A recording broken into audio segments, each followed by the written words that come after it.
Hi everyone, Tracy Filter here with Tracy's Ink Spot. I'm here today, sorry for the shifting there, want to make sure that my camera's straight again. Okay, there we go. Going to show you today how to make a cute little box, or bag I should say, using just 2 pieces of 6x6 designer series paper. So what you're going to need for this obviously is 2 sheets of designer series paper. And for the purpose of the video, I'm going to use 2 different colors so that you can really see what part is going where. You're going to need your paper trimmer or some sort of scoring tool, a scissors, and some kind of strong adhesives like tear and tape.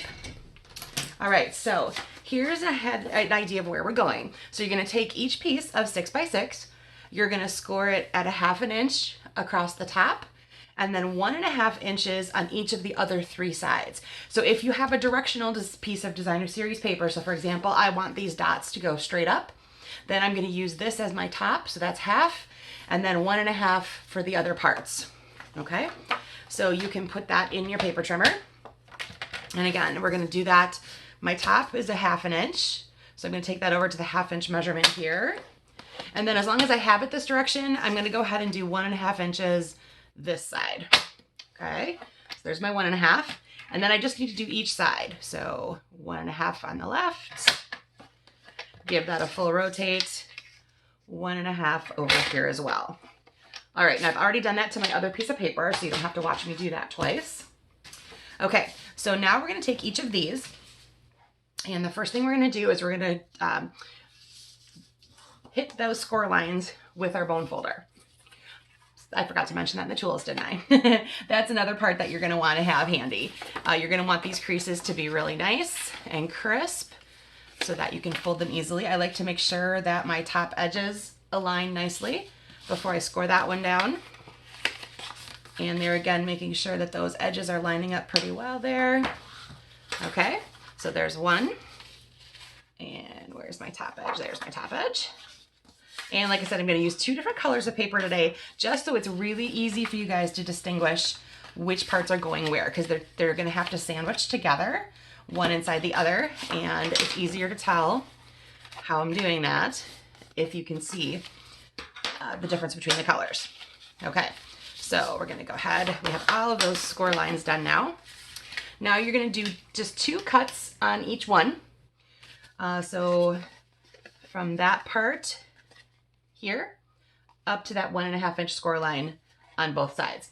So wherever it's easier for you to see those lines, but depending on how your pattern goes, I flipped mine to the back because there's a little more space in, or lighter space in that spot. Okay, so we're just going to do straight up those 2 score lines. So now you have 3 tabs at the bottom.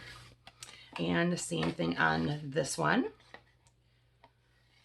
Scoring up and scoring up. Okay.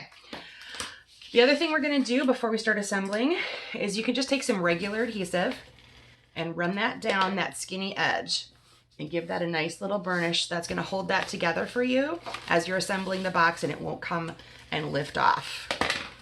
And you'll know what I mean in just a second. Okay, now you're going to grab that tear and tape. And I'm going to put this up here for just a second to show you where on each of these parts you're going to want to do some tape. Okay, so this piece here is going to be my inside piece. So I've added adhesive to the bottom of what's going to become the bottom. And then these edges here are going to match up into these edges over here. Okay, so this is my inside piece. This is my outside piece.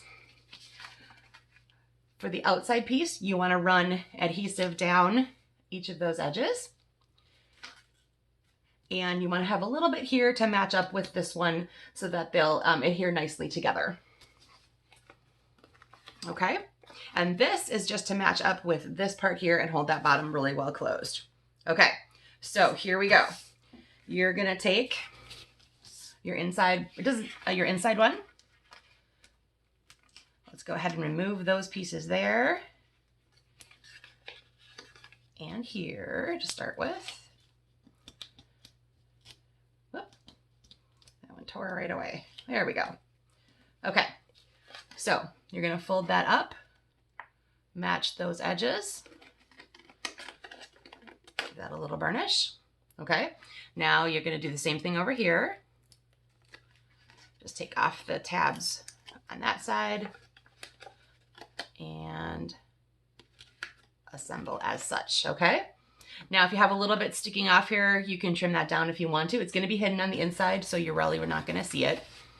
All right, and this part is going to attach to the outer part of our box. So let's go ahead and assemble that part of this box now, okay? So we're going to take that just like we did on the inside part.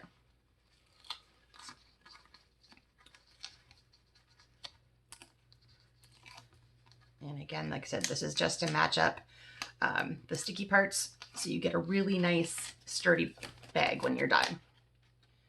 Okay, matching up the edges. More. This is the hardest part of everything, is just trying to get all of the liner tape off of your tear and tape. There we go. Okay. And we're gonna do those parts there. Okay. Now there's our outside. Here's our inside. Okay. We're gonna go ahead and remove all of the other parts of the adhesive now from both pieces, and then I will show you how this goes together. Okay. Now be careful. Remember, you have adhesive now like on the bottoms of this, so don't set it back down on that edge. You're gonna have it stick to your table, your grid paper, whatever you're doing. So I like to leave them on their edges like that if I'm gonna go ahead and set that back down again. Okay, there we go. And on this one, we're gonna remove this long piece in here and over here. Boy, that tape is really stubborn today. There we go. Okay, so remember, this is our outside. This is our inside, okay? And as you can see, they're going to sit together. So your inside piece goes inside. That's why we're calling it the inside. And you want to be careful not to let the adhesive stick too much right away. So give this a little bit of a squeeze so it kind of indents. There we go. And those touches are going to touch at the bottom. And you're going to give that a little burnish right now. So as you can see, like I said, I kind of tucked this part so that it's not quite sticking to all the adhesive on the sides. Then these parts are going to match up at the top, and you can kind of run your finger down there to get those to adhere together. And then these parts here are going to meet up at the top again. And now remember, because these were the same size, there might be a little give. You might just need to do a little bit of manipulation to get those edges to meet. But that's okay, because what we're going to do is we're going to use our bone folder on the inside now to help hold that down. So anywhere where there might be a little buckling, I'm just going to take and run that down. I'm going to put it down on my table so I can give it a nice firm burnish anywhere I had adhesive. So along that edge down in there and the bottom. All right, and there you go. Now you have a tiny little bag made from 2 pieces of designer series paper. And like I said, I know this one looks funny because it was 2 different pieces or 2 different colors, but that way you could really see where all of those parts go together. So let me show you some finished projects that are much cuter to look at than that one. On this one, I used some of the glimmer paper that is in the January to June 2022 catalog. So this is one of the pink colors. And I used the mother of pearl paper to punch out a heart. I used a hand punch to just do a few holes, and I added some ribbon. So you can see that it has little handles. Okay, so there's one.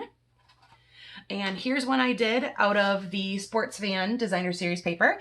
And I cut out one of the pieces from the paper itself using the matching dies. Again, I did the little 2 little holes to do a bow. And I tied the baker's twine all the way through so it holds it closed. And on this one here, I just left it completely open to use kind of like a gift bag without handles. So this is, excuse me. Okay, I'm drawing a blank. It'll be on the instruction part of the video. I will write down what designer series paper that is because right now I am blanking. This is the Ever Eden set, and I used my circle dies to create that little embellishment there. Okay, so there's a couple different ways you can finish them off. Like I said, add ribbon handles, tie them closed, or leave it completely open and unaltered. There you go. All right, everybody, thanks so much for joining me today, and I hope to see you again real soon. Bye now.